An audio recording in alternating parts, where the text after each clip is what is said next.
so I'll be down in a couple of minutes. Oh, well, thank you. See you in a few moments, then. Aye, fine. Bye. Bye. That's odd. It's very odd. Something come up, John? No. Well, at least... What? Oh, that was Sanderson. He rang to say McLadden's chauffeur is on his way up for us. Simple courtesy, surely. Well, I don't know. He warned us once before, didn't he, Curtis? Yes, you're right. When Flora got killed. You think he's trying to warn you again? It's possible. Hello. The trouble is, once a mutant, always a mutant. We can never be sure. Here goes. John? Yes? Be ready for anything. Mr. Cornelius, keep your body right behind the front door all the time. Don't worry, I will. What about me? You, Professor, keep clear of this doorway. Okay. Mr. Cornelius? Yes, we won't keep you a minute. Just about ready. Stay out of the way, Professor. Look out, John. He's got a Keep out of the way. John, are you all right? I'm still in one piece, I think, but I'm shaking like a jelly. Oh, that's probably just the reaction. What about him? What about him?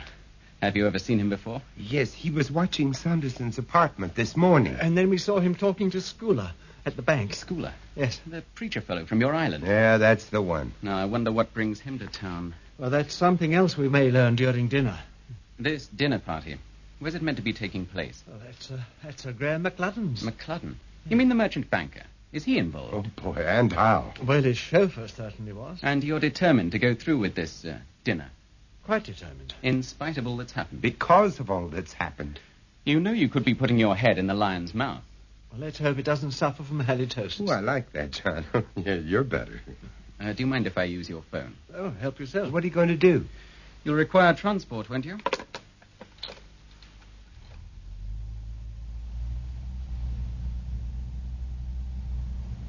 But where's Sir Graham's chauffeur? Well, what's happened to him? Why don't you tell us? We were actually ready when you phoned. And then we stood around waiting for nearly half an hour. That's strange. Very. Especially as the car was still parked in the street. I presume it was Sir Graham's car. Oh, I am sure of that. Well, I can't think of any place the chauffeur'd go without his car. Perhaps he couldn't take it with him. Oh, the McCluddens won't think it very funny either. Aye, we're already half an hour late as it is.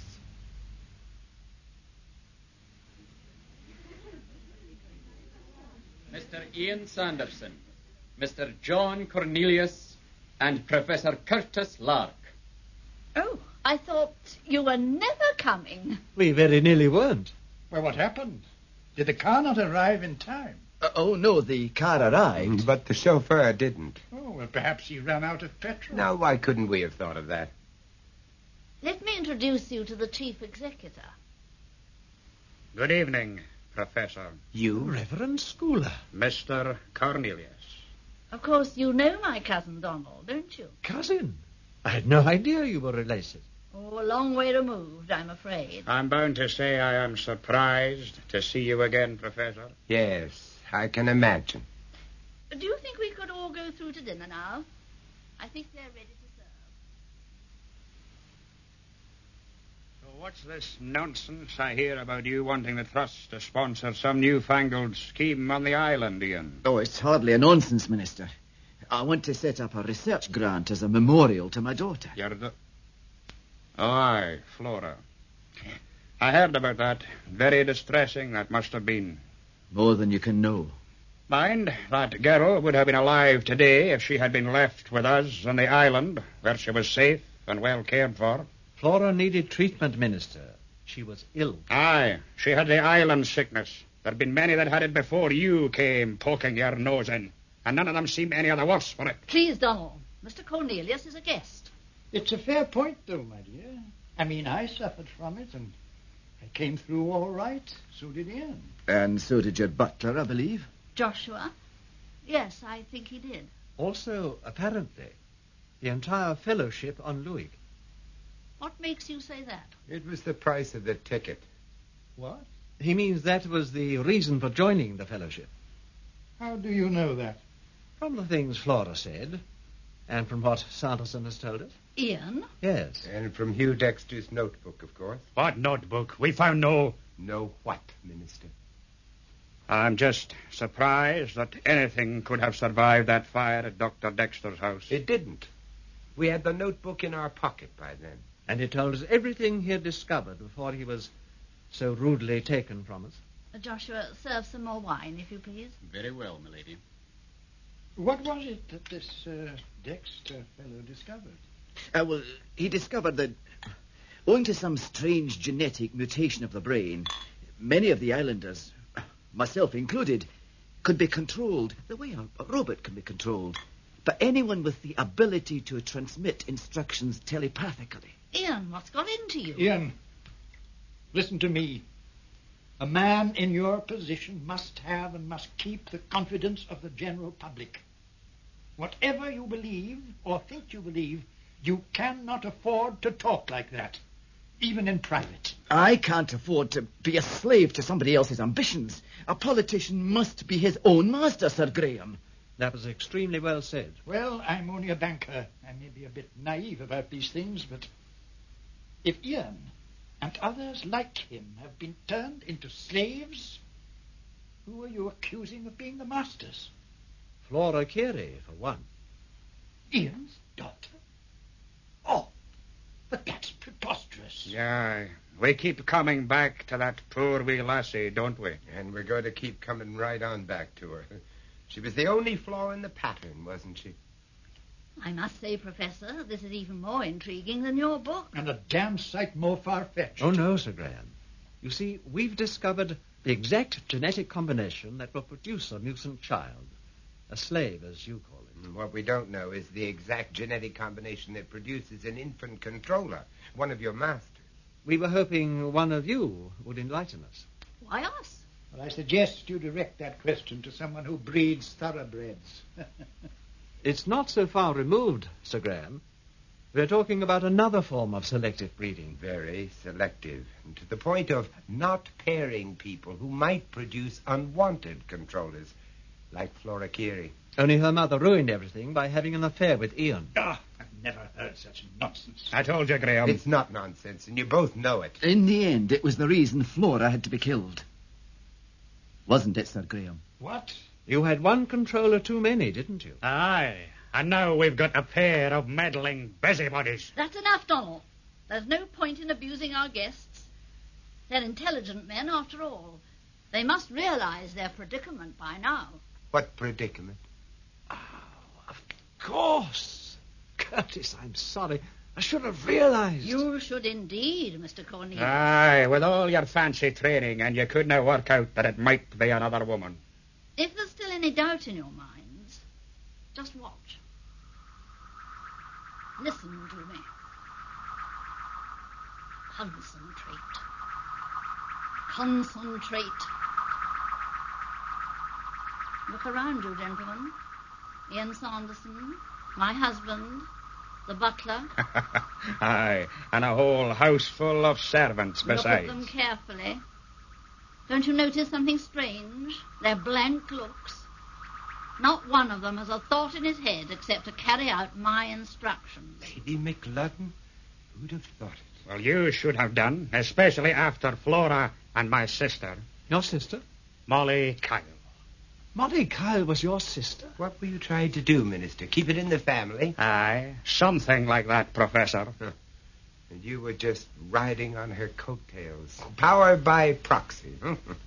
It figures. Pity you didn't figure it earlier, then. That was your big mistake, Professor. What do you intend to do with us, Lady McLudden? Well, I have only to will that you should be taken out and killed. And you will be. With a chorus of zombies chanting, "Kill him, kill him." No, they don't have to chant. You can have it in complete silence, if you like. Could we have them praying for our eternal souls, just to keep the minister happy? The time for the wisecracks is well past, Professor. Outside now. And please, let's not have any unpleasantness.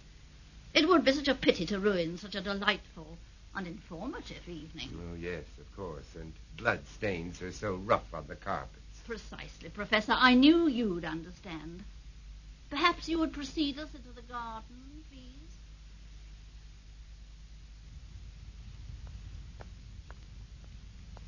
Just to the edge of the lawn, if you would. That's far enough. What now? Now we wait for the helicopter. It shouldn't be more than a few minutes.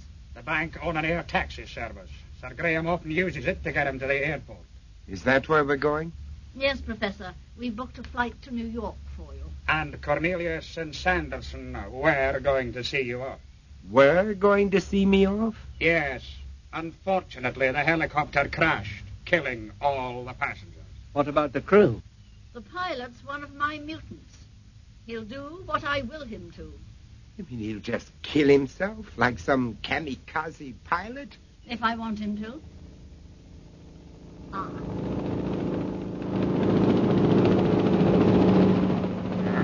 Right on time. It's no good looking round, Professor. There's no way out. Nowhere to run. Even if I did run, Lady McLudden, I've no doubt you could will a whole army of zombies into catching up with me. That's right, Professor. How many zombies do you control, anyway? All right, Lady McLudden, stand quite still. The party's over. Manson! And about time. Kill him. Kill him. Careful, Manson. Be careful. She's the controller. Pull him up, Lady McLudden.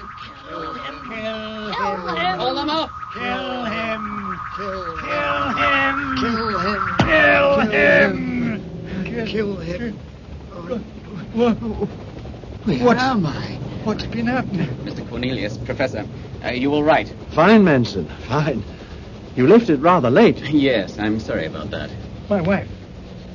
My wife. What's happened to her? Caroline is dead, Graham. They have killed her. What? Oh, no. Caroline, my dear. Damn you, Lark. Damn your interfering eyes. Look out! Look! I half expected he would have a gun. Rather hoped he would, actually. What about Lady McLudden? She was unarmed. But why should she bother with the gun when she had a whole army of instant zombies at her command? That's what I was thinking. Well, I suppose that's the end of this business. Is it? Aye, except for picking up the pieces on Luig, I mean. Perhaps you'd allow me to look after that. You? Obviously, I can't continue in politics. I'm too big a security risk to ever achieve high office. And that's what it's really all about, isn't Can't you stay on the back bench? Oh, no, I don't think so. I'd keep remembering my ambitions. It'd hurt too much. No, I'd rather do something useful back home in Luig for a while, until I can think it over. What about Sir Graham? Poor man, I don't think he understands what's going on. Not surprised. It'll take quite a lot of explaining, believe me. Yes, Ian. And you might be the best person to do it. Aye, I'll try. No, what about you, John? What will you do? Return to surgery before I lose my touch. And you, Curtis? Oh, I shouldn't be surprised if I've got quite a lot of traveling to do. What, back to Borneo? All over the place. I don't believe we've seen the end of this business. Oh, surely, Curtis. No, seriously. I mean, Lady McLudden came from Canada. The next controller could come from anywhere on Earth. They could spring up like mushrooms. Oh, no, don't start that again, Curtis, please. Start what? Anything. My dear John, I think it started already.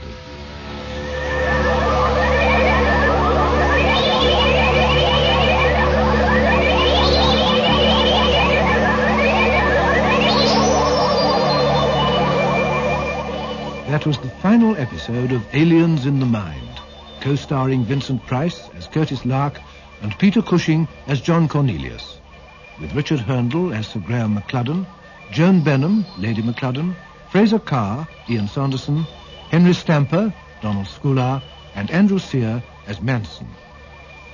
Electronic effects for the series were by Chris Jenkins. Aliens in the Mind was written by Rene Basilico from an idea by Robert Holmes. Production by John Dias.